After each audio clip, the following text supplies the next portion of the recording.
गलत समय पर मेरा पेट इतनी जोर से आवाज क्यों करता है? अब सब लोग क्या सोचेंगे?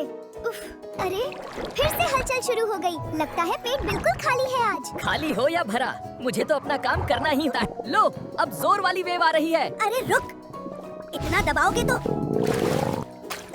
अरे बाप रे, ये आवाज तो बाहर तक चली गई। खाली पेट में ये आवाज और भी जोर से आती है। ओह, खाना दिखा, चलो पेट को सिग्नल भेजते हैं। अरे मुझे तो कोई खाना मिला ही नहीं, फिर ये सिग्नल क्यों आया? अरे नहीं, फिर से मूवमेंट। तो अब समझ गए ना, ये आवाज भूख नहीं, पेट की हरकत है। और ऐसे मजेदार बॉडी फैक्ट्स के लिए सब्सक्राइब करना मत भूलना।